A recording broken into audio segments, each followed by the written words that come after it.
Okay, Taurus, this is a general collective. So Taurus, Sun, Moon, rising Venus. I'm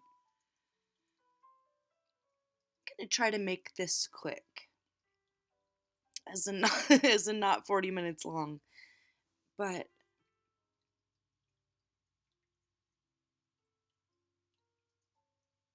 I don't know. This might be specific. There might be two random specific. I just did a Taurus reading, but it was very specific, so I figured I'd do a collective one too, since that's what I was trying to do in the first place. But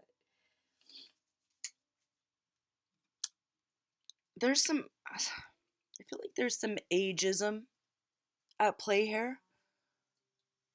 Somebody's treating you like you're too old. I don't know if it's your work or your job or your kids or whatever, or the world, but yeah, no. Just no.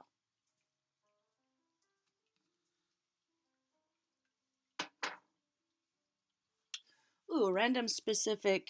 This might be random specific warning for somebody. Watch out for tripping over something this week, like tripping. uh, I feel like somebody has like a little cat or a little dog that likes to sneak up under your feet or something.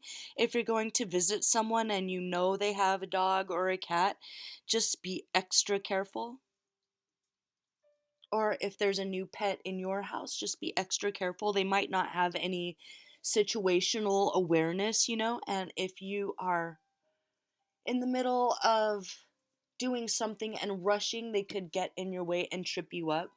And they could get hurt, and animals, they don't understand accidents. They just look at you like, oh my god, why did you do that to me? So, just a random specific warning. If it's not that, make sure that your floor is cleared of toys, of trucks, of Legos, of something.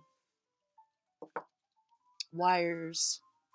If you have a performance and it's not even your job to make sure that the wires aren't all over the place, just double check. It's like you shouldn't have to worry about something, but you do. Like if it's like not so serious. You shouldn't have to pick up the trucks or the Legos, but I mean, what are you gonna do? Pick them up, get them out of the way. Don't do the thing where you're like, ooh, when they come home from school in 4 hours, I'm gonna have them pick that up. You're a parent. Nah, pick it up. Yell at them later. Okay? Or if this is like a little more serious, like a performance or something, and you see that there might be a tripping hazard on the stairs or with a bit of the equipment or anything like that, you're not going to stand around and be like, "Hey, where's Jay with the thing to fix the whatever?" Like if you are able to just pick that up right there and get it over with, yell at him later. Whatever. Just it's kind of like if you want something done as far as your own physical safety and emotional well-being this week, it's all up to you. No matter what happens this week, because people are, I don't know who you're dealing with here, but and if this is you and there's some sort of fear of aging or getting older, there was a story that came through, a parable that came through. I don't know if someone's making you feel like you're too old to be doing what you're doing, or that you're not beautiful or sexy because you're getting older, or like if it's just kids being rotten kids and being disrespectful.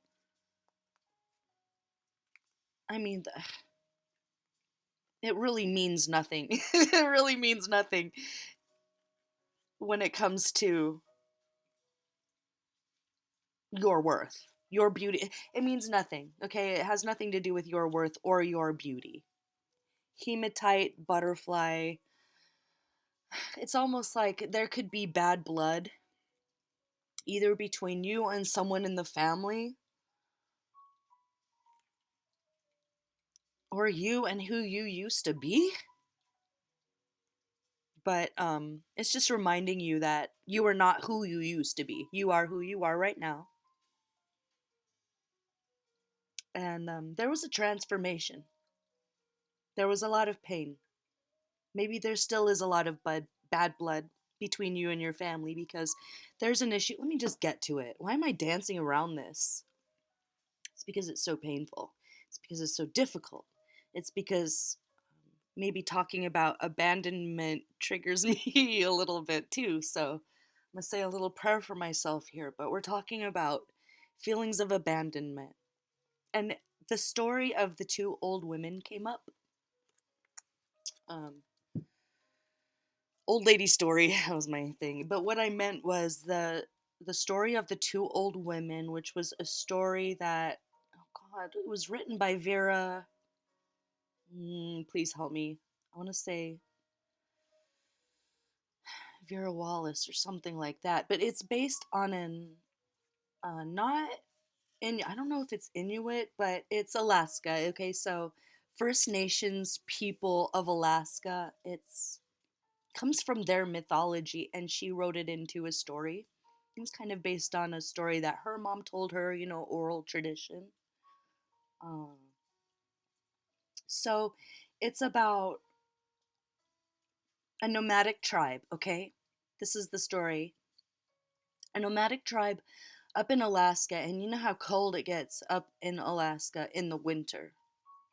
You could easily die, right? Okay, so the story is that it was getting colder and colder, and the tribe got together and they were worried about, how they were going to feed everybody for the winter because they hadn't really done very well with hunting in the territory in the summer. So they needed to move on, and they absolutely needed to move on away from this area that was about to be so cold that they could freeze to death. And they definitely weren't going to be able to, according to them, stay there, feed everyone, and make that work. Okay, so the tribe came to the decision that these two old ladies, they were the old matriarchs, right? They were the grandmas.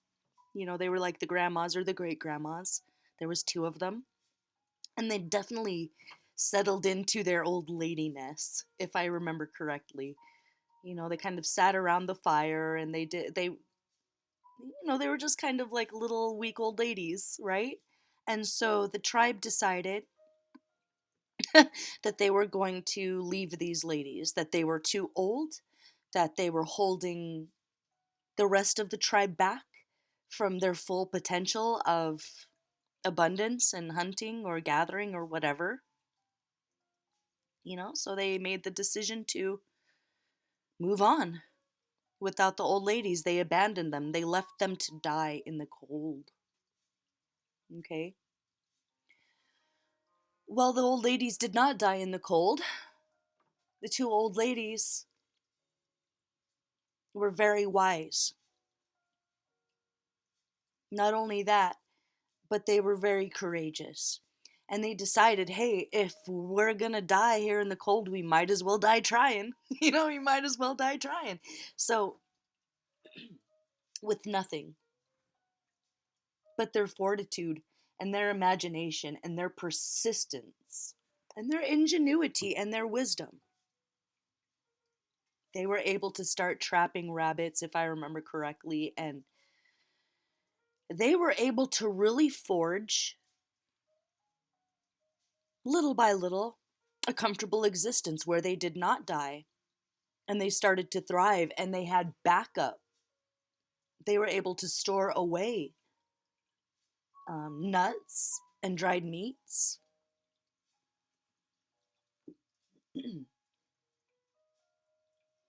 Well, guess what happened to the tribe?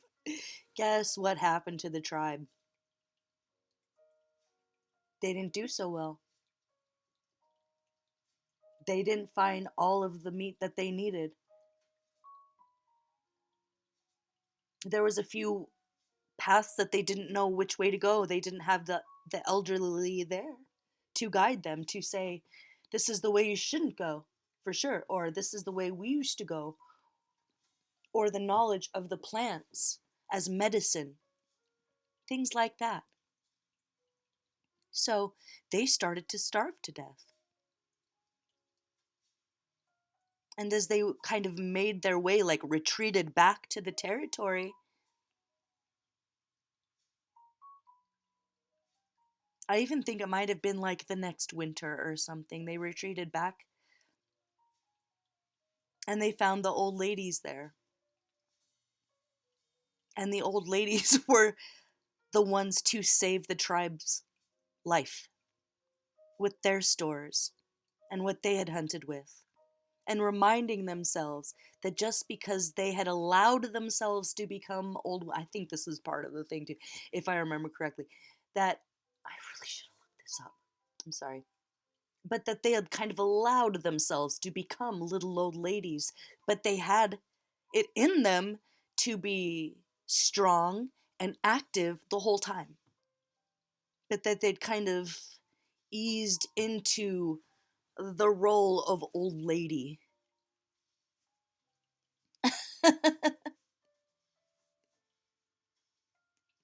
And so, take of that what you will.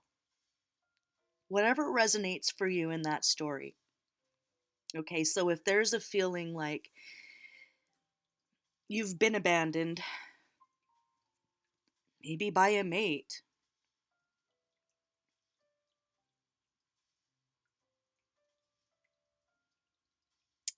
they're the ones missing out.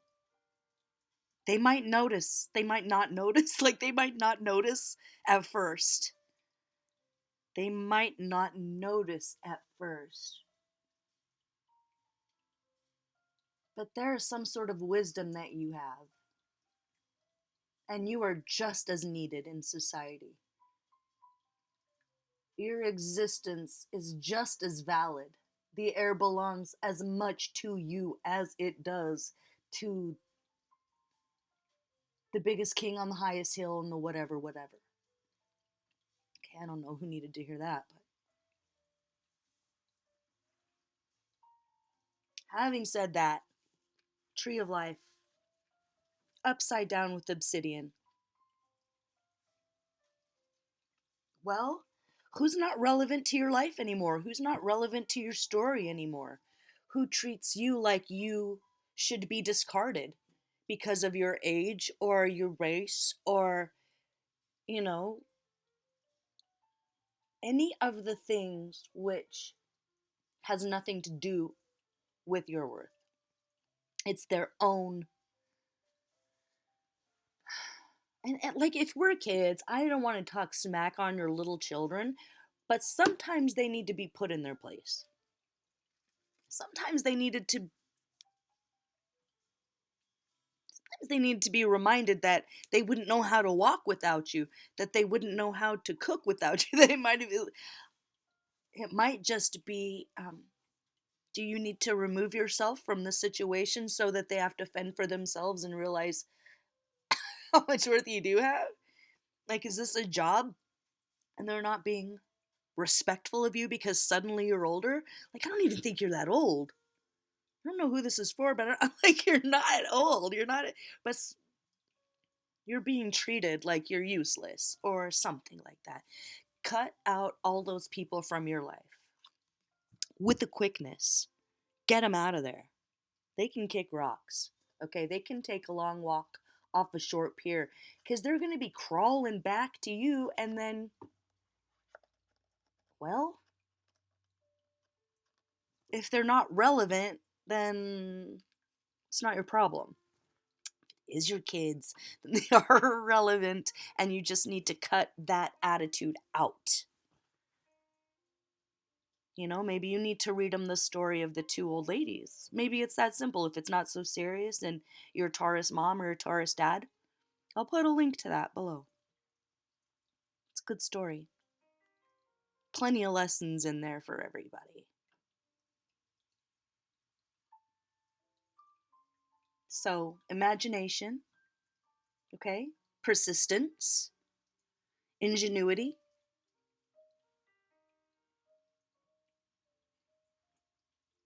and a to hell with everyone that doesn't respect you or honor your wisdom, or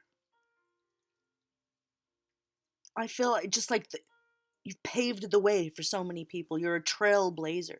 Whoever you were, whoever you are, whoever you are. I feel like that's how you're being treated. Like, oh, who you were. Well, your great work hasn't even been done yet. How about that? Who you were, who you are. You're a renegade. You're a trailblazer. Don't forget that. And if some of these young ones don't know them, well, they can learn today. Or kick rocks. Okay, this is just a general, so I'm gonna leave it there. I'm trying to keep it under 10 minutes.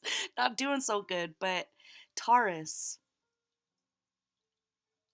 this is bigger than somebody's opinion that you unfortunately know. Unfortunately, there are some people who are unfortunately around you who don't see past. It's no. I'm thinking of there's this meme going around right now about how Leonardo DiCaprio fires his girlfriends as soon as they hit 25. Like, I'm really getting that. Like, I don't feel like this is even an old person. Like, I think this is someone who's like in their late 20s or early 30s or something, or 30 or 40s. And you know what? Life begins at 40, right? Let me tell you. I love getting older. It's freaking awesome. So, yeah, you got this. No worries, okay? I hope it resonated. If it did, give it a thumbs up. If you hated it, give it a thumbs down. And subscribe for more content. So, no worries either way. No worries. Just stay cool as a cucumber. Stay optimistic. Stay creative. Stay resourceful. Okay, and this is for somebody. A little solar plexus work can help, if you love fire, if you're a firebender, if you're, someone with a lot of earth and fire in your chart. Sit around a little fire pit, roast some marshmallows, stare at it. Just stare at it. It's kind of it's your homework assignment, okay? Stare at a fire. And that's all. All right. See you next time. Bye.